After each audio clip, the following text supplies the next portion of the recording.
It's Thursday. That means welcome to Nerd Wars. So happy to be here. Keeping this show alive, even though it stresses me out some days. We finally organized and got 4 amazing players tonight making their debut in this new format. I'm so excited to introduce them to you. And we got 2 amazing topics. I'm feeling good tonight. I even broke out the White Claw. Let's crack this open, meet our players, see what the fights are tonight. Thank you guys for tuning in live. This one's going to be good. We're going to be here for a while, so let's check this out. Here is who is fighting tonight. So happy to have these 4 players in the octagon. I don't know. What's the 4 version of that? The square-tagon? The quadrant, the cube. Lateral, equiangular, parallel. In the square. In the square. There we go. I got to work on my lingo. Let's meet our players this week. So first up, this guy I got lucky to meet through a friend. He's huge on TikTok, guys. I'm like the young old guys. Like, hey, he's huge on TikTok, but he's also huge on YouTube, Instagram, all over. Huge social media influencer and pop culture junkie, superhero debater himself. So happy to have Soups in the building making his debut. What's up, man? Let's go, bro. I am so ready to just wreck anyone who just wants to debate. I'm ready. I'm ready to go to war. When I saw him, I was like, oh, he debates. He knows his stuff. I was like, all right, let's bring it in. Let's see how you do. No pressure tonight. You got some competitors though tonight next to you. So happy to have her back, ladies and gentlemen of Mindless Entertainment. Jessie Musso, she's back. What's up, Jessie? So good to see you. What's up, guys? I don't do that, hard cider. Oh, someone just totally was like, I don't want to hear Jessie. I want to pay $50. Oh! This one of many reasons I love PopcornedPlanet. Keep up the great work. Woo! Marcos, I love you, man. Andy, what a start to the guest lineup tonight. This is one of many reasons why I love PopcornedPlanet. Keep up the great work. Marcos, I love you, my man. I couldn't be doing these streams without you. You always drop a big boom, Mike, and thank you for doing it at the show. That's how you set the show. You guys can always interrupt and actually get involved in the fight. Your comments, if you super chat them or Streamlabs them over using the link that the mods are sharing, will help deviate whether we decide who wins each round. So thank you, Marcos. This episode's for you. Back to Jessie. Sorry before you were politely interrupted with that amazing donation. Jessie, how have you been? I've been great. I see everyone's drinking your hard ciders and stuff. I don't do that pussy shit, so I don't have any cold beers. I'm just going to open a bottle of champagne and drink it straight from the bottle. Nice. I love it. And I am streaming from my bathroom because I live in a studio apartment with my also YouTuber boyfriend who's streaming on World Class Motion as we speak as well. The so YouTube life. The Star Wars decals, the tiny bathroom, and my very own bottle of champagne. That means it's going to be good. I love it. And that way, if you have to go to the bathroom, you just go and not tell anybody. It'll be amazing. Exactly. Just, be right back, guys. Camera off. Just make sure you keep the camera off. Don't pull out. What's that guy from, I forget his name already. The guy, the Tubin. Don't pull a Tubin. I just remember to mute the mic. That's exactly. Down below, under you, so happy to have for one of my favorite scoopster sites. Guys, I can't tell. You know how I can tell you they're legit? I can't tell you how many times I've had a scoop that they broke right as I'm about to break it. That means they're doing the right thing over at the Illuminati. He's also of the Den of Geeks, Braxter. What's up, man? Welcome to the show. What? Den of Geeks. I don't know where that came from. Not Den of Geeks, but yo. Den of Geeks. Sorry, thank you, Dan. What's happening, guys? Good to meet you, man. So happy to have you here. I love your work over there. How you feeling in the square? Man, I'm ready to go. I mean, it's the first time in the octagon or the quartet or the cube, but I'm ready to knock out the walls. So let's make it happen. Let's make it happen. I love it. And it's Point of Geeks. Sorry, right. Point of Geeks is what it's a different channel. I don't go to Den of Geeks. Den of Geeks got a lot of hits all of a sudden, though. Don't go to there. Go to Point of Geeks over at Braxter's channel. But happy to have you, man. Keep up the good work, what you're doing over there. And to your left, so happy to have him here. This is your first Nerd War, actually, too, because you've been on the channel a bunch. But you may know him back from the G4, Attack of the Show days, Film Threat. He's a legend in his own right. So happy to have Chris Gore back in the building. How are you doing, man? I'm doing great, Andy. I'm ready for this. This might be my first Nerd War on YouTube, but I have fought many Nerd Wars in my past. And I do like that it's the Nerd War square because nerds are squares. So I'm a proud square. It's about to become a cemetery real quick. Oh! Damn. Fired. He's not messing around. I like the passion. That's how you do it here. I have to say, I noticed that you put the woman and the black guy together, and I think that's fair because otherwise, whatever I'd be about to do to him would be considered a hate crime. Oh, damn! She's going there already. You guys are going hard, yo. Let's do it. It's like, what the hell? Yeah, no, that was all Zoom. Don't blame me. Happy Hanukkah, bitches. I can't control the boxes here. I think you can on stream. Anyway, I think you can if I just haven't updated it. I just haven't updated Chris. There he is, the voice of Alfred, our producer on the show. Thanks so much, Chris. How you doing, Chris, in the background? Hanging in there. Good to hear you, man. Thank you for helping. And Steph as well helped me prep this week. Couldn't do the show without them behind the scenes, so thank them. And everybody in the chat, it's good to see you all. All right, I see so many in the building. Awesome guys. Keep the support coming. Enjoy the show tonight. Hopefully this will be a lot of fun. Let's get to it. All right, so our topics tonight, now you've met our players. We got 2 main events.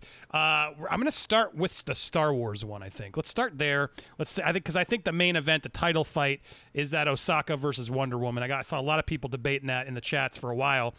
So we'll make that round 2. Let's start with the first topic tonight, which is going to be, and you got to argue it, best Star Wars movie, okay? Which one's the best Star Wars movie? But you only got 2 choices. That's what's going to make this fight fun. It's got to be either The Last Jedi or The Rise of Skywalker. Now, those are notoriously known as the worst Star Wars movies, so you guys are going to have to pull through and defend those films as the best over the other.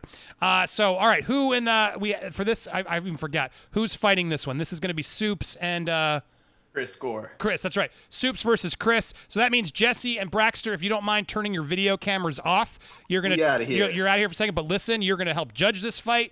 You will help determine the winner, and then you'll come back for the next round. But man, Matt, we got Soups and Chris. Let's do this. Best Star Wars film, as if it's the best out of all of them.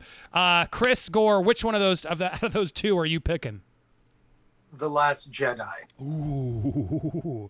And then Soups, that means you're going with Rise of Skywalker? The Rise of Skywalker. Yes, sir. All righty then, and welcome Hez Project. You just became a member on the planet. I appreciate you for doing that. Throw some planets in the air for the Hez Project. Anybody else watching from afar, you can always join to become a member. That's the best way to support the creators here. Any creator you watch. All right, but thank you. Welcome to the team. Throw some planets up.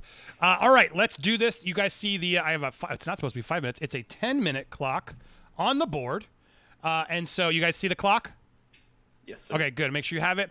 I'm going to start that clock. I got my gavel. We will be ready to judge. Guys, let's do this. It is time for the first round of a Nerd War. Let's have Chris start. Since you've sort of done this before. Chris, again, one word of advice for all the players here. It's 10 minutes. Don't overtalk. If I hear you just talking over the other person, I'm going to actually ding you on that. Be respectful. Make sure everyone gets to say a piece. If I notice someone not getting their words in, I will interrupt and make sure you get to say time. But try to be courteous and keep an eye on that clock. If you notice someone's not letting you talk, try to get in there. All right, raise your hand, whatever you got to do, so we can keep this a fair time back and forth. Make sense? Any questions before we go? Great, here we go. Clock starts. You'll have to start 30, 20 seconds, and then Soups, you jump back in there, and then you guys go to it. 10 minutes starts now. Great. All right, let's talk about this Last Jedi versus The Rise of Skywalker, which is arguably the most disappointing conclusion to a Star Wars trilogy of all the trilogies, if not the nonology, if that's a 9-film series. First, let's start with Rotten Tomatoes scores, right? A lot of people don't take Rotten Tomatoes seriously. Maybe you trust the audience score more than the critic score. You just compare The Rise of Skywalker critic score against The Last Jedi.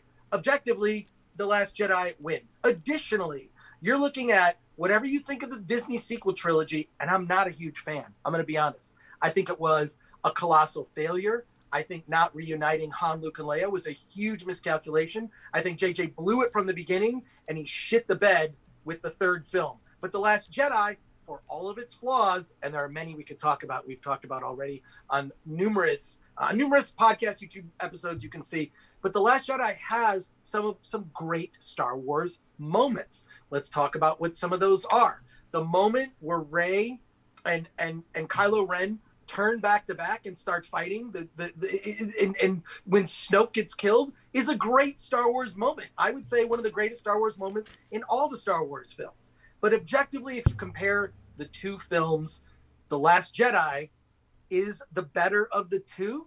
I don't even know how much I even need to argue this, because I don't even know how, Soups, with all due respect, I just don't know what you're going to say that's gonna poke holes in that argument. I would say look up the Rotten Tomatoes scores right now. All right, Chris, this is exactly what I'm going to say. January 23rd, 2020, you were on here, Nerd Wars, debating Boogie. And you said... Oh, damn, he came to play. This is coming from your mouth, Chris. You said, Star Wars to me will always be the adventures of Luke Skywalker. I care about Luke Skywalker. And was Star Wars The Last Jedi not the most disrespectful movie to that character? Did that movie not destroy that character and turn him into a loser? As it is, The Force Awakens was already bad enough, and making Han this guy that we all loved, just a loser divorced dad that was just exploring the galaxy. They already butchered Han in The Force Awakens, and they did it even worse with Luke in this movie. I mean, the movie literally starts off with Luke taking his father's lightsaber and chucking it out the window.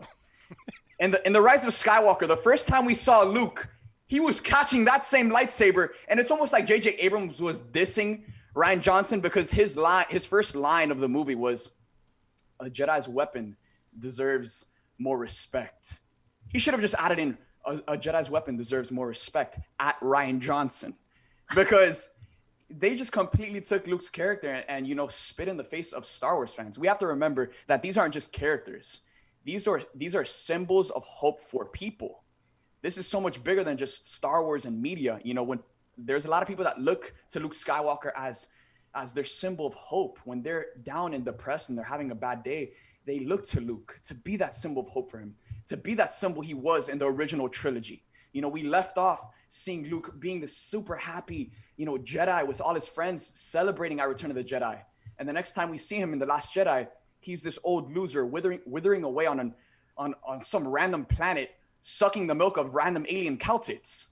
So, all right. This is just, all right, fight it out. Go ahead, guys. First of all, I have to give Soups credit, because he really defined. One, he actually watched that thing I did with Boogie where I won. I basically argued in favor of the prequels. But let's talk about Soups. I got to say, I agree. A lot of fans were disappointed with the portrayal of Luke Skywalker, because they wanted basically to see him decades later the same. And I can just tell you, that would have been the most boring storytelling.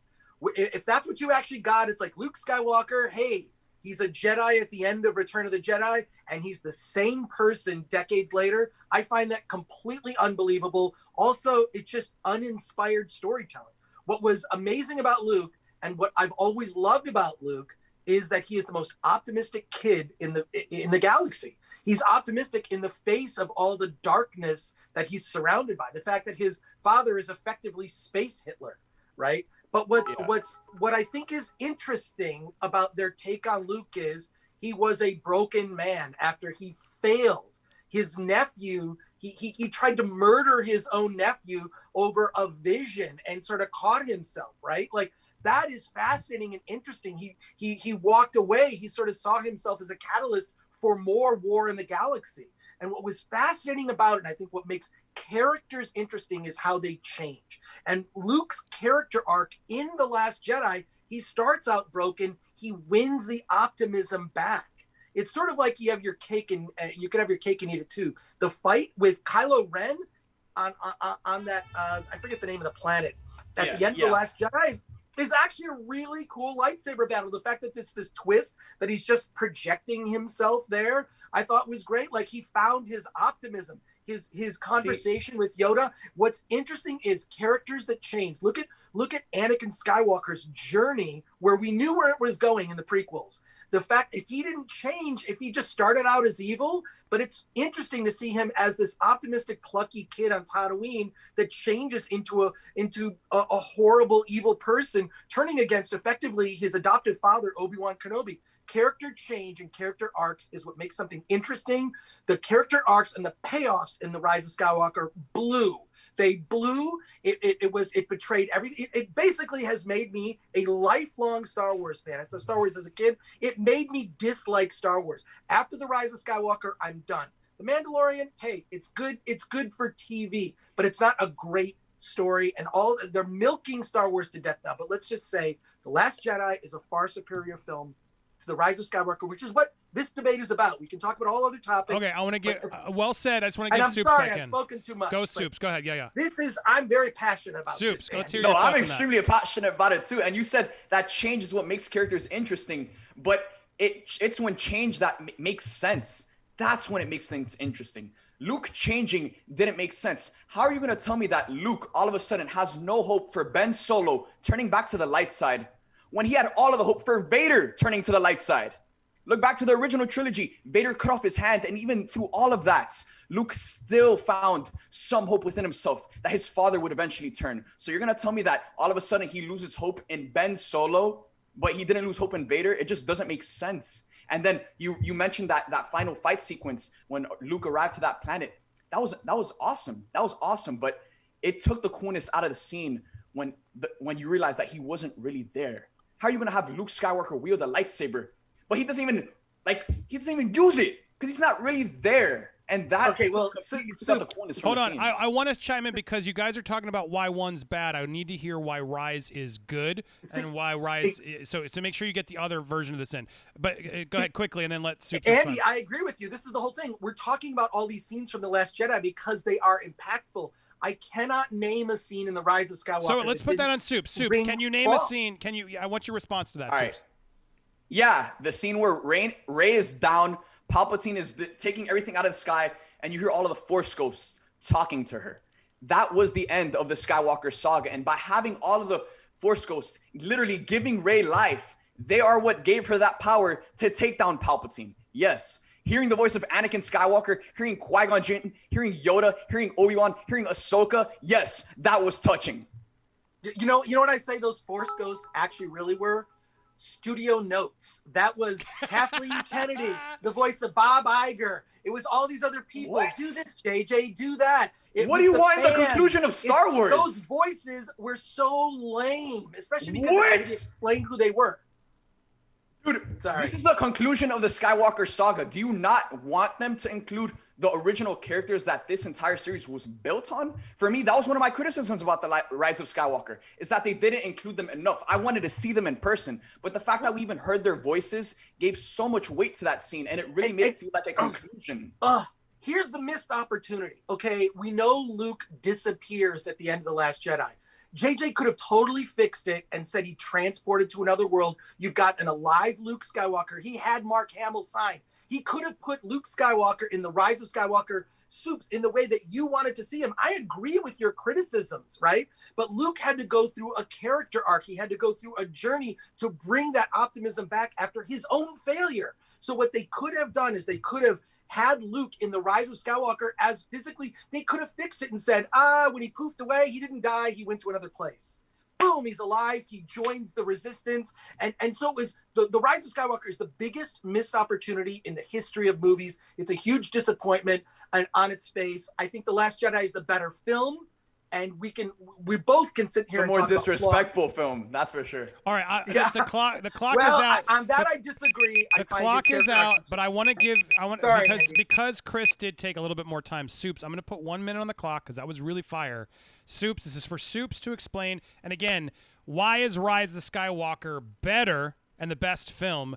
You got 1 minute on the clock because I know he did eat up more time, just to be fair, so I'm going to give you an extra minute. This is on you, Soups, or your last closing. I'm going to use that as your closing, Chris. Your last closing here, Soups, go ahead. So The Rise of Skywalker was nonstop. The film started and they were jumping from planet to planet. They did not slow down for a second. It was so jam-packed. There was tons of action. I mean, that fight sequence with Rey and Kylo was freaking amazing. And then that entire final battle fight sequence with Palpatine and Rey and Ben Solo, seeing him turn back to the light side, that is payoff right there. Seeing Ben return to the light side, hearing the Force ghosts of all of the Jedi, that is how you conclude this series, by bringing out that nostalgia that, you know, was injected into the sequel trilogy, but wasn't managed properly. You know, another thing too is that in The Rise of Skywalker, you really had that team dynamic. Poe, Rey, Finn, they were all working together, which is something we didn't even see in The Last Jedi. The team dynamic for the sequel characters that this entire sequel trilogy was about. And that's what makes The Rise of Skywalker better, because it was a team dynamic movie and it took you with them throughout the entire journey. And yes, did they split up at the end? Yes, they did. But guess what? You still felt that team dynamic, and just overall, it was a solid conclusion to this entire Skywalker saga. All right, time, man. All right, Braxter and Jesse, come back in. We're gonna need your. I definitely am gonna need your. First of all, that was a good fight, guys. I just say that was a I back really and forth, man. I'm actually on the fence on this still. I'm still going through my notes because I'm glad I took them because that you both made some fantastic points. So bravo to you two. Chris, yeah, quickly. No, I just want to say thank you to Soups. I thought. Yeah, thank you to you that too, was Chris. that was a fun fight. No, I appreciate it. Thank you both. All right, Jesse good. and Braxter, let's go because I'm still forming. But either of you have a clear winner in your mind? Who wants to go first? Oh, sorry. Go for it. I just really quickly, I have a very clear side that I'm on personally for my opinion on which is the better But film. take that out and based on the arguments, Jesse, based on Well, what you heard. What I'm saying is having such an enormous bias towards one versus the other. I actually think it really hurts me to say this. I think they're dead heat, or Chris has the slight edge, if anything. What made you give Chris the slight edge? And to be clear, you picked Rise, right? You picked Rise as the better film, didn't you? I think Rise is the better. I actually think The Last Jedi of all the Star Wars films has the least amount of merit as a film entirely. But your thoughts out, right? Got it. We can talk about that after the stream. But you're saying Chris still won you over. What was it? Exactly. Because of the passion he was able to muster for it, and Soups was never able to get that level of passion for Rise of Skywalker, even when he was arguing for it. So that's what tipped it. Even as someone who hates this film, Chris's passion just eats little teeny tiny fractures. All right, so, Braxter, where do you go? Yeah, it was a good fight, first of all. First of all, I'd give you guys both a point if you guys had turned to Andy and said, why the fuck did you make us fight over which the better flavor of shit? Like the green pile of shit or the shit with so much more fun to watch. You like more. That's true. But with that being said, it was pretty even, but I think Chris came out fighting. If this is a boxing match, he came out and put the heat on it, had Matthew going back, and the fact that he really couldn't come back about what was good about the last Rise of Skywalker really kind of. Yeah, well, so Soups. All right, so based off of what happened, I think you came out swinging. That first of all, I'm going to give you a half a point just because I love that you said on this episode, blah blah blah. So I had to. Because that was amazing. So you were starting on the ropes, but here's what happened: you were so good, but then Chris did get you back because Chris was really back with that story problem, and I was because I was rooting for you, and I thought you did such a good at the top. I even stepped in to say what was good, and that's where you lost me. You still weren't able. You talked about the finale. Which then Chris did pound you back. It was lame. It felt like studio notes. I agree with him. Where were they? We didn't even see the Force Ghost. And then when I tried to give you that minute to sort of see, can you lift this back up? You gave me a little bit of it's a team dynamic, which was a really good attempt. But I do think, dude, this was so close to me. But I do think maybe Chris just overtalked you a little bit. That gave them slight advantage. That's why I did give you that extra time in the middle. But I got to say, I do think you were up against the wall, and Chris slightly bettered you. So I got to agree with both of them. And I got to give it to him. But Soups, my man, that was a debut. I mean, that was one of, I think, the best fights we've had on this show in a while. So Soups, I want you back to defend anytime you want. Come on in. You're back to do this. But Chris will move on to the first round. Soups, though, you're going to help me judge this next one, so don't go anywhere. Get your revenge on these two who didn't vote for you, because you got to get them back. But bravo, round of applause, everybody, because I know that some of the fans. Oh wait, let's see what the fans did say. If the fans are overwhelming, that sometimes can overrule it. So let's see what the results were. They can. I do allow it. If the fans are way over against us, hold on. Where is this? So, oh my God, and they are. We got it. Let's go. They are. All right, let's see here. What is this poll you're using? They're not telling me the amount of. Show the numbers. Yeah, I want to see. No, the straw poll's down. Oh, okay, so we grabbed a new one. Damn, the audience is 86% on Soups. I don't think they're voting for me. I think they're voting for the argument, or just the movie that they like the best. Yeah, it's tough to say. Andy, click next twice. Next twice. Oh. Respond. There it is. Man, Soups got the audience poll by far. If you say go how back, it told you the response, like the time, and it looked like the votes came in later on, so that may be an indication that people were voting for. What is this? So I'm trying to think. All right, look, I still think we have to adjust these rules, Chris. We have to decide because I still worry. Soups also could have brought a lot of his followers in here, and they're just that is. But Soups, you know what I'm going to do? Let's give Soups a half a point. We're giving him a half a point for this because there's a rankings. He earns a half a point, Chris, because of that creativeness. Okay. Totally fair. And Totally I'm going to still give him a half a point because I thought there was some serious creative. But as a debate guy, I'm like, it was tough. You know what, actually? No, you know what it was? Chris almost immediately lost when he said, you know what, you made a good point. But he totally combated, too. That's why I was impressed, because he's like, yeah, you're right, the Luke moment, but that would have been a boring story. And he's right. I think he really did combat the Luke problem, which you did a really good job bringing that up, Soups. But he made a point of like, no one in the Rise of Skywalker had a good arc, and you were so on the negative that I didn't hear enough positive in Rise that I can't overrule with the poll. So still, let's give Soups a half a point. Chris moves on to the next round, and we're gonna do this next one. So, but dudes, both of you, that was so much fun. Whether the audience hates me or not, that's what I'm used to on Screen Junkies. See, they never like the judge or the ref because we always make the wrong calls. But bravo, that was amazing. All right, let's get to round two. Now, Soups and Chris, you can turn off your video rather, and we'll get Braxter and Jesse in the building to do this next round. This is going to be good as well. Chris, just turn off your stop. If you I don't know how to turn off my video because I'm on my phone. You should be able to hit stop video. Just hit the video. There's the little video icon. Oh, is there? Yeah, it should be. All right. Hold I don't know. It just says leave. And no, okay, yes, I found it. There Thanks, it is. Andy. Scroll it. There he is. He did it. It's like teaching my dad. No. Oh my God. No, my computer's effed up. But yes. Okay. All right, here we go. Now, Jesse and Braxter, you're back in the Now, here is the main event tonight. Now, there's a lot of ways you could judge this. Who's going to win in the fight? Is that a fair? That's what I told you guys. We both on the same page. If they're going down for a toe-to-toe, they're fighting at it. Who will be the victor in a fight? Yes, we're on the same page? Okay, groovy. So, Ahsokatana versus Wonder Woman. Two of the most trending heroes there are right now. I can't believe we didn't think of this fight sooner, but I'm so excited to hear how this goes.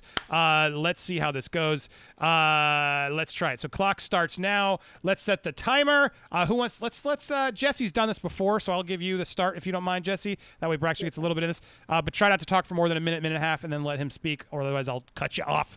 But here we go. Round two, Nerd Wars. Let's do this. The clock starts now.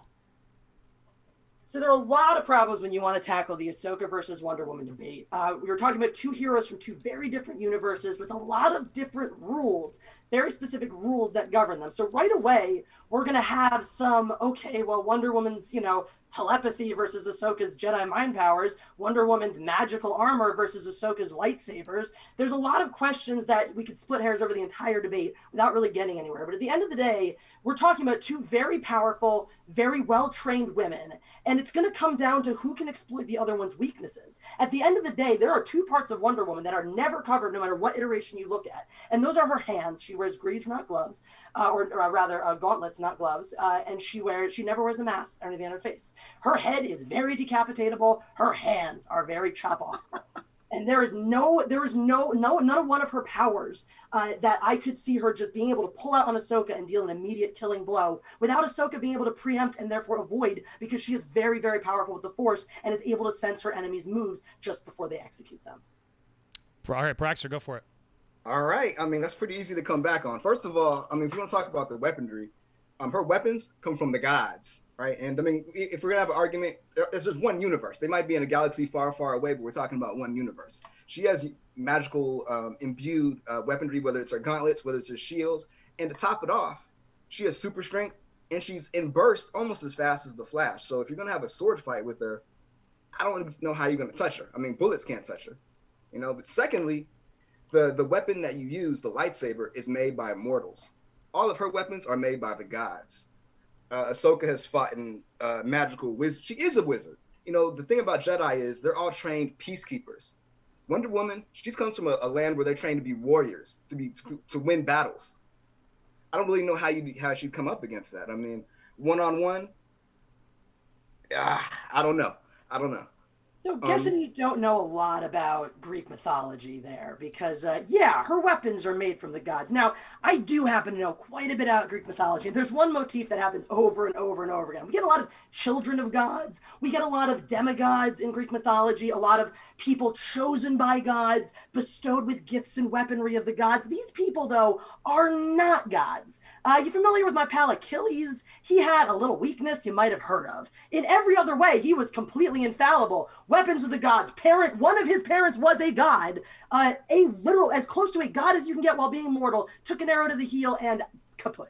So having weapons of the gods does not make you immortal or even close to in our own earthbound mythology or the DC universes. Now, in terms of, how is Ahsoka even going to, be able to dodge her? It's not about being fast. It's about using the Force. Jedi fighting is very tied into actual Eastern martial arts, where if you look at any sports training too, people talk about getting in the zone. The idea of the Force is extrapolated from that. If you've ever been in combat, you know that when you get in the zone, it feels like everything around you slows down. Like everyone's moving in slow motion and you have the jump on them. Now, when you're using the Force, you are literally using magical powers. You have magic. This is magic. The Force is magic. You want to know the gods, stuff from the gods. What is the Force? The Force is the god of the Star Wars universe. Ahsoka's entire power, life force, and power force comes from the gods. These weapons are powered by kyber crystals imbued with power from the Force, i.e. the god of the Star Wars universe. She is the equivalent in every way to Wonder Woman of the Star Wars universe,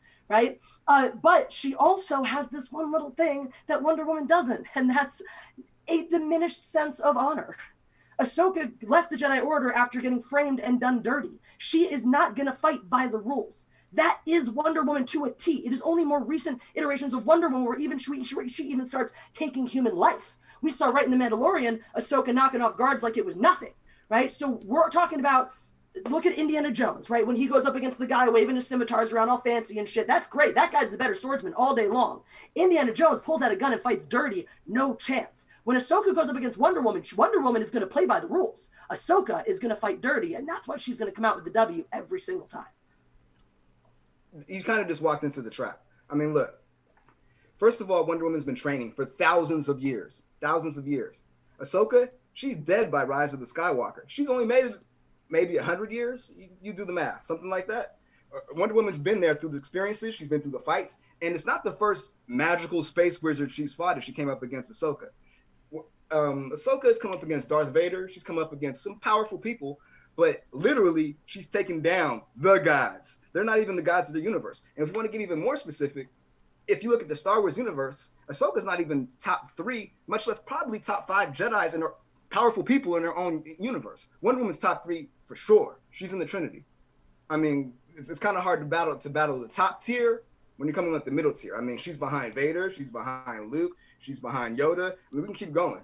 Well, you're just creating a false equivalency there because we have no evidence to suggest that the most powerful people, the most powerful Force users in the Star Wars universe are more powerful than the people of the DC universe. We say, it's the same universe, sure, but we've never seen these interact. We don't know how Force powers compare to her, godly imbued powers and whatnot. We don't know. Maybe Force lightning works against Superman. Maybe if Palpatine shows up on Earth, he can Force lightning the hell out of Superman and turn him into dust. We don't know these things because we don't see those powers match up. So you're creating a false equivalency to try to make your narrative work. I don't need a false equivalency. I can look at Ahsoka's training, her skills, the way that she acts in battle against the way Wonder Woman does in her own universe and say clearly, without a doubt, the way that they bring their skills into battle, Ahsoka's skill set just matches up better against Wonder Woman's. Wonder Woman has melee only, right? There's a quote saying she's maybe one of the best, like Superman calls her the best melee fighter ever or something like that. That's hand to hand. She's got a lasso. You ever use a lasso? First of all, I'm sure she's very, very good with it, but you see people who are professionals with lassos, that is not an efficient weapon, even for the most skilled lasso user. Ahsoka has the advantage of being able to use infinite range with the Force. She's skilled in hand-to-hand, and she's very skilled with her lightsaber, so she has every range occupied. Literally, all she has to do is get in sword fighting range of Wonder Woman, and there is nothing Wonder Woman can do because she has her. You brought up being in the zone. All you have to do is look at Wonder Woman 1 or the new Wonder Woman commercials to see she gets in the zone every time someone shoots at her. Yeah, Things but move in slow motion. Magical power. And you said Ahsoka quit. And you said Ahsoka quit. Wonder Woman Jedi has been there Order, for not thousands of years. Utilizing, no, she quit the Jedi Order. She didn't quit training or utilizing her powers. Also, by the way, you might need to brush up on your Star Wars lore because she ain't dead. So she is. I know we got her Force voice and all that in Rise of Skywalker and whatnot, but she ain't dead. So Everybody that spoke in Rise of Skywalker was dead. That spoke to Ren. I mean, that's supposed. Yes, yeah. Star Wars likes to repeatedly crisscross and break its own lore. They're also.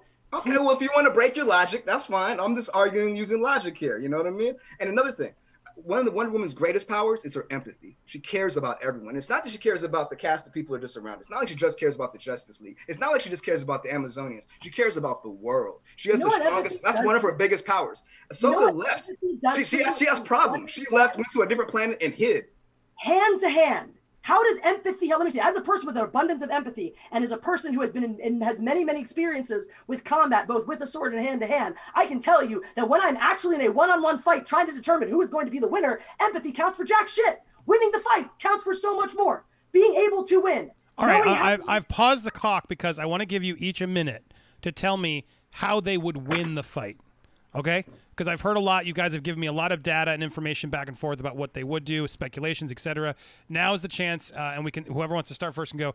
But you got a minute. Tell me how the fight's going to go down and how your character will actually do the win for your closing 1 minute. Who wants to go first? Braxter, you want to go first? I got it. Yeah, let's do it. Okay, go ahead. So clock starts. Go ahead. I mean, let's go. I mean, first of all, she's trained in hand-to-hand combat, like you said. She's one of the best hand-to-hand combat people, like you said. They're going to be fighting with melee weapons, which she's been training, like I mentioned, for thousands of years. So it's going to go one-on-one. She's going to try to strike her, and it's going to be moving slow motion to Wonder Woman because she's really focused, and she has her own experience. She's not going to be able to touch her. If she does try to touch her, you've seen that lightsabers bounce off of Beskar armor. It's going to bounce off her gauntlets. She has a shield. She's a defensive mastermind. She's a strategic mastermind in fights, large scale and small scale. So whether you brought your whole clone army or whatever, she still has the experience to go up against it. The lasso of truth, you brought that up. The lasso of truth has wrapped around the sun and pulled the sun. She's pulled the sun and the moon with the lasso.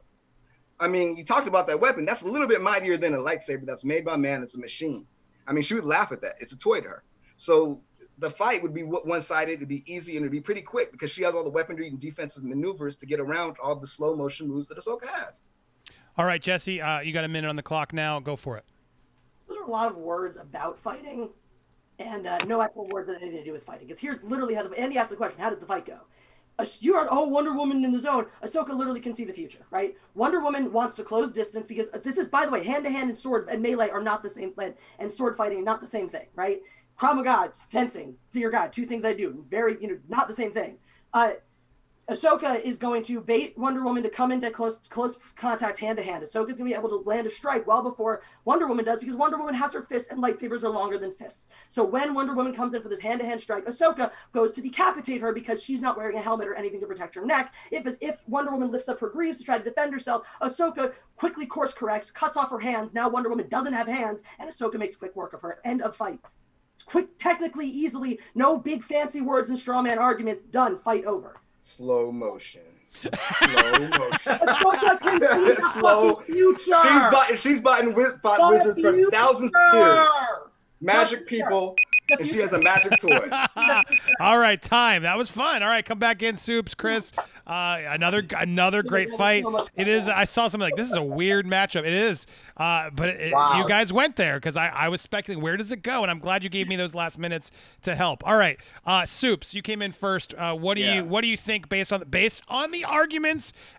Chris now put the poll based on the arguments, not who you like better. Listening to this is a debate show. Who gave the best arguments, and we got 4 amazing people fighting it. So this is a good episode. Make sure you vote there. Soups, let's go to you first. What did you think of that battle? So first of all, you guys both spit some truth on both sides. You guys had an amazing battle. Props to both of you. I'm gonna give a point to Jessie for her passion because she was so passionate about it. You saw it in her body. Jessie was speaking from the bottom of her soul. But facts and feelings are 2 completely different things, and Braxter won this using facts. So I'm gonna go to Braxter. I'm gonna give it to Braxter. Wow. So what was the fact that swayed you? Just everything he was saying about, how this fight would go. Like it would be slow motion. It would be easy work for Wonder Woman. Even though Ahsoka could see the future, she can't change anything about how the fight's gonna go. I mean, Wonder Woman could literally toy with her because she has super speed. Chris, where do you stand based on the arguments? Well, I got to say, based on that fight, I'd say this is the better battle between Soups and I. And this fight, this was a great fight. You both, Jesse and Braxter, came very prepared with all the lore. And Jesse wins on passion, I got to say. And actually, before when I saw this battle, I thought, well, Ahsoka would totally take out Wonder Woman. But Braxter made really good arguments that made me rethink even my own thoughts. I thought that Ahsoka would totally take out Wonder Woman easily, right? A lightsaber versus a truth rope, like the lasso. Whatever. Jesse, yeah, Truth really got the lasso. But Braxter changed my mind with his logic about, actually, believing. Obviously, this is all fictional stuff, right? But you put this sort of fictional world against that fictional world. I don't know. I got to give the edge to Braxter on it, but Jesse wins on passion. So it's kind of, for me, it's a draw because Braxter changed my mind. So wow, yeah. So putting it back to me, but you guys both picked Braxter, which puts it in there. But yeah, so here's my looking at the notes. I mean, passion, absolutely. I think Jesse was owning the fight, but yeah, it was interesting because can the lightsaber just cut her is really where it comes down to, is which you leveled your whole argument on that, Jesse, and you sold me in the beginning, but. And your lasso thing was very funny because I was like, the lasso is the stupidest weapon in the whole arsenal of all these heroes. But then even Braxter, I was waiting for it, like she's lassoed the sun, like that takes it to a level that I'm glad he at least, because I was about to give it to you, but he did at least bring, I think, the real Wonder Woman powers into play, and the fact that she can do that at such a short, the slow motion. Yes, Ahsoka can see it, but but it's like that doesn't mean she can change the outcome of what's going to happen. She is still immortal, learning and there was also the other thing that I really thought Braxton did good is that it's a trained peacekeeper versus the warrior is the reality of what it is. Going to what the audience voted on this one. Wow, look how close that poll was. Damn. Click the thing that says numbers up in the top right. Show numbers. Okay, I got it. All right, 10. It's like literally one vote off. You guys are one vote off on that poll. Just click funny. refresh. It's really funny how Jesse just took. Wow, now Jesse With just the Rooney. took 10 more votes there. See, the audience does not like us judges today. That's always how it works.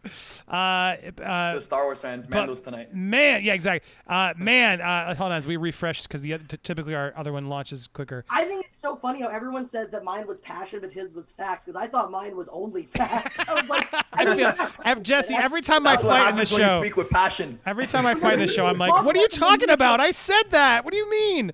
no, it's just funny. It's just funny to me. I'm like, it's exciting because I'm like, I think I'm being boring because I'm talking about the minutia of sword fighting, and everyone's like, oh, passion. I'm like, oh, cool. Well, that's good. Yeah, so I think, look, at the end of the day, we don't actually know how this would go down with the lightsaber piercer. I like that Braxter brought up he even mentioned like the Beskar gauntlets and everything, so she has some defense against Ahsoka. So I gotta agree though with the judges more than the poll. Well, you did actually pull them a little bit more there at the end, but it's about six or seven votes over.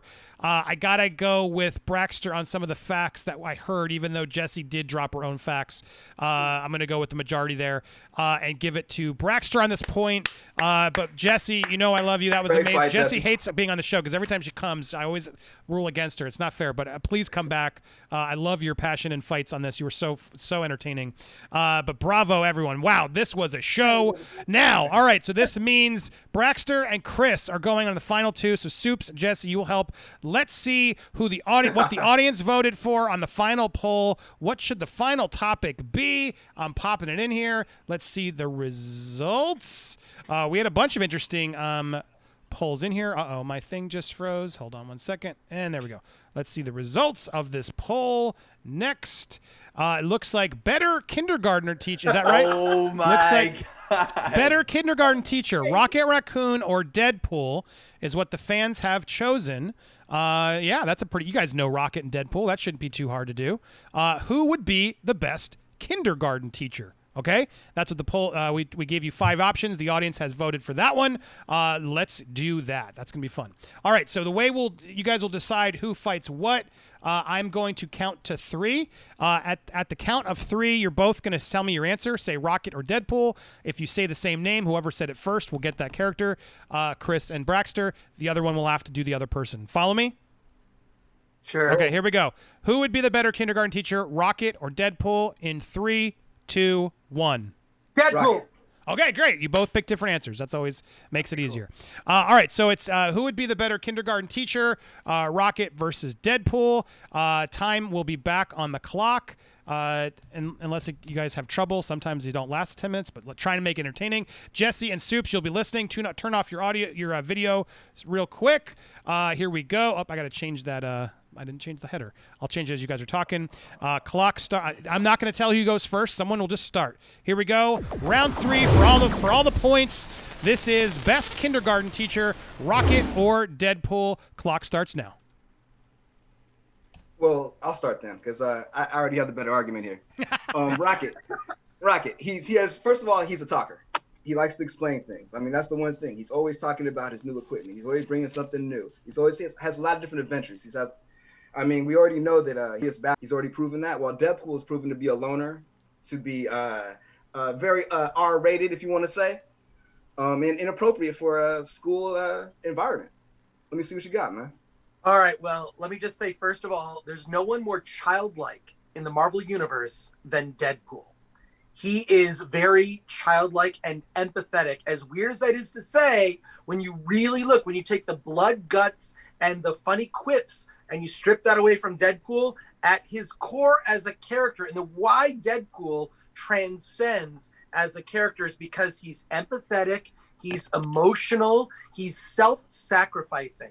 And just as someone who, my girlfriend actually happens to be a 4th grade school teacher. And one of the things that I happen to know about school teachers, you have to have a sense of self-sacrifice. Because I believe that our teachers don't get enough credit. And Deadpool, I believe, if he was in a group of 5-year-olds, would be a better teacher than Rocket Raccoon, who would probably be he just would not work in that group. Deadpool would pull his pants down in front of the kids, man. What are you talking about? Deadpool is a freak, man. And much less. What if he took his mask off? The kids would be scarred for life. Game over. Game over. You can't do that. I mean, imagine them coming back to their parents saying, like, there's a teacher today with katana blades and a burnt face, talking about his exploits with his love affair with Spider-Man or something, man. Like, come on, man. But truthfully, I believe that like Deadpool would, if he was in a room of children, young 5-year-old children, would not only teach them correct weapon skills when it comes to guns and whatnot, he would also have the sense to pull back somewhat. We haven't seen Rocket in any sense pull back. I mean, and I don't see that he would have the kind of skills to be a better teacher of something. I just think that Deadpool. Also, can I just say, Andy, this is the weirdest argument ever. Why are you making us argue about Blame the fans. They picked this one. Well, look. Deadpool has no skills that I would want a kid to learn about. He's an assassin. He's lewd. He doesn't care what people think about him. He has none of those values. Rocket, he's a team member. He's a pilot of a ship. He could teach them about aviation. He could teach them about space, about planets, about places he's been and seen, different cultures. He can compare things. He can contrast things. He's cute and cuddly. He's the size of a kindergartner. So they would feel like, yo, this is one of us. I want to learn from this guy. Imagine a teddy bear teaching you in kindergarten. Come on. Okay, well, maybe Rocket is the size of a kindergartner, but what about when Deadpool had those legs growing back? He was pretty much the size at that point. I mean, he could chop off his legs and just be sort of. Look, I want to go back to, this is the dumbest argument on Nerd Wars ever. No, it's not. But go ahead.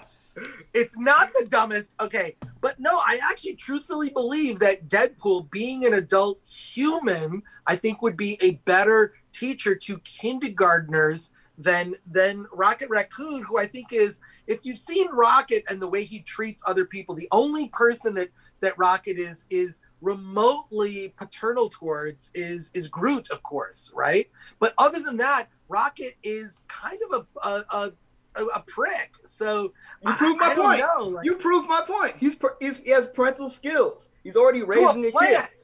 plant. No, Groot is a Groot. living sentient being. He's a living sentient being, and he cares deeply, deeply about that child, man. And he's helping it grow. Over the course of this, we've seen it happen. You proved the point right there. He's good with kids. He cares about their future. Deadpool really doesn't care about what happens past the next few minutes, man. Everybody knows that. Come on, man. Well, you know, I even regret saying that out loud because I knew when I said it that you'd use it against me. But I do believe that Deadpool would have the presence of mind to adjust the situation, especially when you look at how he's dealt in his love relationships. I'm thinking of the, you know, as portrayed by Ryan Reynolds in the 2 Deadpool movies, the biology, so to speak. Maybe it'll be a trilogy. I don't know. Who knows? Will there be a Deadpool trilogy? We'll see. I doubt it. You know, in Deadpool 2, you got to see him try to take on a lead teaching role to the younger X-Men, and he sucked at it, man. They didn't take him seriously. Him seriously. I predict in Deadpool 3 coming to Disney 18 plus is going to be a scene with Deadpool teaching children in a kindergarten. It's going to happen. I can foresee it. But that scene could never be repeated with Rocket Raccoon, especially with where the Guardians of the Galaxy series is going. Do you know why it couldn't be repeated? Because it would be boring. Because he would be teaching them arts and crafts and good things that they need to learn. It wouldn't make a good movie. Deadpool would make a great movie teaching kids because it would be a disaster, man. I would see that. I would pay tickets to see that. I'd watch it on Disney Plus. Make it happen. Well, but I wouldn't want my kid there. Well, all I can say is this. I'm going to repeat. This is the weirdest argument ever. So I blame the fans. But Braxter, I respect your argument, but I'm going to say objectively, Deadpool would be the better teacher to 5-year-olds than a tiny raccoon. Another thing. Just on its face. Kids in kindergarten, you always have like your kindergarten pet. Like it helps kids learn. And having a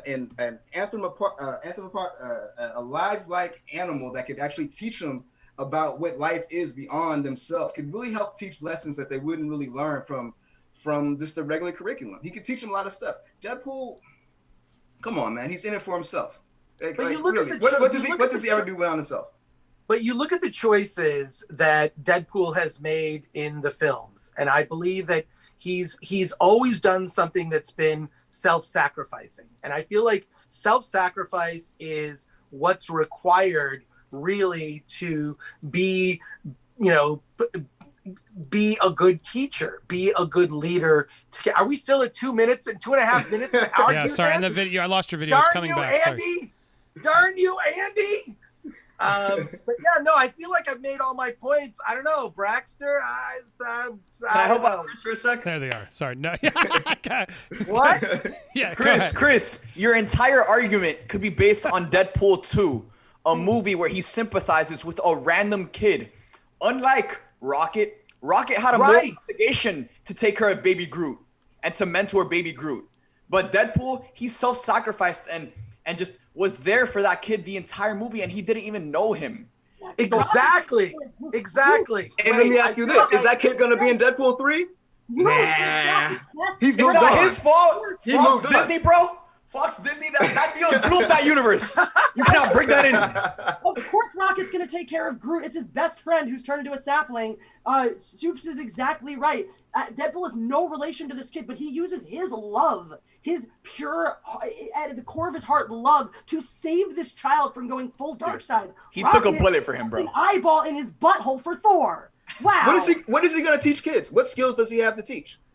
It's kindergarten. Every living human being has the skills to teach kindergarten. It's about how you are with children. Rocket has never demonstrated that he has an ability to censor himself based on the situation. We have seen Deadpool in multiple situations change his behavior, have the social intelligence to know how to alter his behavior based on the social situation that he is in. So if he's in kindergarten, Deadpool? Okay. I'm gonna hop on Braxton's set for a sec. Rocket has displayed those traits before. I mean, he was literally Baby Groot's dad basically for the entire second movie. Groot called him father. Exactly. When he disappeared. So he definitely has those traits within him. Now, is he a douchebag to most people? Yes. But would he change if he were looking after a classroom full of children? I think he would. And he has skills to teach. Exactly. He is a master. He's super smart. He has a lot more to teach than Deadpool. I feel like this is like the end of Endgame where everybody comes in. It's like I don't know who's gonna win this one. Fighting Braxton together. So thank you for that. I don't know if it's fair that I should win based on the assist, but I appreciate it. Well, all right, yeah, it's all messed up because the judges showed their cards. Wheelchair comes in. Well, I think I think our desperate need to chime in. Yeah, you were both like this is. All we had to say was Deadpool 2. Here was the problem. Deadpool 2. Here was the problem. Here's my problem as a judge, and then Chris, you can chime in. You gave up, Chris. Yeah. You gave up at the end. Yeah, that's true. You were on it, and then you gave up at the end, and that's always. But that said, you had me. I did believe it. And then the other problem is Braxton never brought up Groot. I kept waiting for him to bring up. I brought up Groot. I know. It was dumb So of me. this is a tough one to give a winner to. I feel like I got to do like a speed round. What was the second Wait, round? did I lose with the audience again? Because I'm good at that. Let's see. Did you put a poll out, Chris? Yeah. And I got Sal Cousin. Man, this was one of the best Nerd Wars ever. Great job, guys. I had a blast. This was one of my favorites. Thank you, Sal, for that donation. I'm going to get through all your donations in a second. But here, who won that? Let's see what the audience said. As much as I resent him for beating me, I feel like because I felt the need to come in and save Chris, that Braxton probably. Wow, Braxter's results are. Thank you so Braxter much. is crushing it. Me and Jesse were just like dying in the other room, just like waiting to hop in. It was straight WWF. You guys came off the turnbuckles, came from under the ropes. I gotta say, my own. I was gonna clear it with Braxter, but he didn't bring up Groot, and I don't believe that Deadpool would pull his pants down. I don't buy that argument. That felt fake, but the audience is with you. Wow, they're going, and he's getting more and more every time I refresh, Chris. Here's what I'm gonna do. Do the next one. Yeah, here's what it is. I'm gonna put 2 minutes on the clock. We're gonna do a speed round just to verify it. This is for all the marbles. What? 2 minutes. Chris and Braxter, just to give it up because we have a standings here on the show. Which world would you rather get trapped in, Sonic or Mario? You're each gonna have a minute to tell us this. It's a 2-minute speed round. You each have 30 seconds to do your opening and then a minute to fight. Okay? Speed round. I need some speed round music or something at a certain point. But here we go. Which one? I'm going to count to 3. Which world would you rather live in? If you'd be trapped in, Sonic or Super Mario? Okay? You guys both know those games? You feel confident in this? Yeah. Okay, which one would you rather be trapped in is the question. I'm putting that on the screen so you can see it, as this is a bonus round, just so we do this fairly. Sonic or Mario. There it is. Okay, it's on screen. I'm going to count to 3. You'll say your answer in 3, 2, 1. Mario. Oh, shoot. We both said Mario. I heard Braxter first. Did you guys hear that What? too? He said Super, and then he said Mario. You could have it. I'm still confident. No, it's all good. You sure? I mean, I was going to give you. So, Braxter, it's your choice. Well, I'm going to keep Super Mario then. Okay, so Super Mario, Chris. Chris has got Sonic. Braxter, you're going to go first, though. Here comes the clock. We got a 2-minute on the clock, 30 seconds to start, and then I'm going to give Chris 30 seconds, and then the last minute to go. Here we go. Bonus round, Nerd Wars. Time starts now. Go. I personally would rather be stuck in Super Mario because I understand the world better. I've seen it for longer. There's more. It's a broader universe that's been explored more.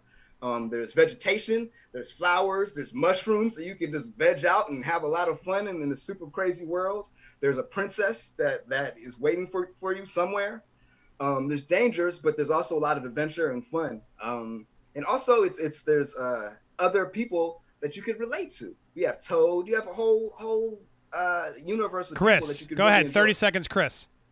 All I can say is this: if Princess Toadstool met Sonic, she would love Sonic. I think Sonic could just. Also, Mario doesn't really have any powers other than jumping and independent contract. He's an independent contractor, effectively, right? I mean, like But Sonic, I don't know. I just think Sonic has a superpower, which is his ability to run fast. He's effectively a Flash version of a hedgehog, I guess. But there's one problem. It's not Mario that's stuck there. It's me or you that'd be stuck there. So if I was stuck in Super Mario World, I would be having a blast, man. I mean, you can go swimming underwater. You can run. There's mountains. There's endless castles to explore. Sonic has all that. Also, I would blast through a wall. I would go to Super Mario World. I'd grab some mushrooms and go back to the Sonic Land, whatever. So it is better. I'll come through the tunnel. I'll come through the pipe and I'll throw you one and let you know that it's better on this side because you just proved it right there in the Super Mario World. All right. Well, my shoes are cooler. Oh, that's all I can say. Sonic has way cooler kicks. So I'll just leave it there. And we have Cloud City. I mean, what's better than hanging out in the clouds, looking over things, having a peaceful living? You know, there's so many different varieties of places to hang. There's a lot of dangers. There's a lot of robots that want to kill you in the Sonic world that I don't think I really want to deal with because how do you escape from the robot? Time. All right. I have a clear winner on that as we bring back Soups and Jesse. Clear winner for me. I mean, you didn't even bring up the hills, the rolling around. I know. I the blew rings. it. Think about all those rings you could collect, Gollum style. Wait, tell me how much the audience hates the me shoes, again. though. I really want He to. did bring the shoes. That shoes. I got to pick Jesus. Braxter on that. Soups and Jesse's. Do you guys disagree? I don't disagree. No, I don't disagree. All right, I don't even need the poll. Braxter Oh, wins! Even the rest of the team hates me. Oh, that was such a fun. I think everyone's upset because they think Soups and Jesse won based on they're still mad they lost the first rounds. But that's how this show goes. Everyone's a winner here because that was such a fun show. Bravo, guys. I want to get through plugs for each of you quickly, and then we're gonna go through some of the chat you sent. First up, Soups. Good job, my man. Go check out his YouTube channel. He's also on Instagram, Twitter, TikTok. Anything else you want to mention there? Nope, just YouTube, Instagram, Twitter, and TikTok. We're almost at 100K on YouTube, so make sure to go check me out. Woo! And then this is yours, right? Point of Geeks. Well, no. Illuminati. The Illuminati. That's my old thing. But the Illuminati is where I'm at. You can find me, yeah. I mean, Point of Geeks for let's get up Illuminati on Twitter or whatever. Check out Illuminati. There we go. Illuminati's here. Support them. They do awesome scoops, which Braxter works for. Does some stuff over there. So awesome. Check out the Illuminati. And then I have Jesse over at Mindless Entertainment on YouTube. Is still the best place to get you. Hit that subscribe. Yes. Yep, that is me. That is stream all me. there? That's the best place to find me. You can get me on Twitter at Jesse Milestone or Instagram Mindless Entertainment. You can also follow Pancake the Cat on YouTube. He's our new project. Aww. Our little boy who says weird things because he's a cat. I do the voice. It's great. Jeff is Papa. It's a good time. And then also you can check us out on Mindless BS Gaming over on Twitch. Jeff and I have a Twitch channel now. We're doing Halo Fridays. We're going to start streaming Cyberpunk tomorrow as well. So check us out on Mindless BS Gaming. Are they on here? I was trying to. Are they? You got to put them on We're your not channel. linked up there. Just Put them yet. on your channels. Next time it's easier for me to show them all. But check out check out. You'll find them on her Twitter and stuff. And then Film Threat for Chris Gore. Always a good place to go. Yes, is that the best place to send fans?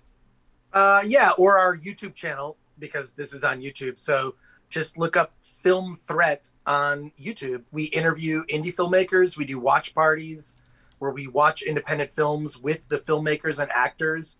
We just had Tony Hawk on our on one of our watch parties. So yeah, nice. And I do a daily podcast where I interview filmmakers and we review independent movies. We review independent films. Love it. So that's where you can find Chris and all that stuff. And I want to thank we got some chats that came in before I wrap this. I want to thank everybody who donated really quickly. And then we're going to stick around, just have some chats if anybody wants to stick around.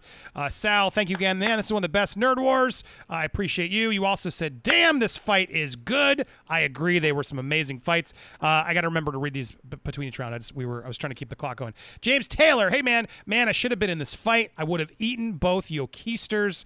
That's how it works. When you watch this show, you get intense. You're like, no, you didn't say this. It's the beauty of these types of shows. Maybe someday, James. And then Paul Halligan Helix, Soups. I couldn't have said it better myself. Star Wars is about Luke, and Last Jedi destroyed him and his legacy. Yeah, Soups did great. Sal is back. Great content on Popcorn Planet, Movie World, and Hugging the Cactus. The trinity of my channels. Thank you, Sal, for supporting them all. Marcos, again, thank you for that big donation in the beginning. and the Hez Project became a member, as well as Stephen Boyd became an investor. Woo! That's a higher level, my man.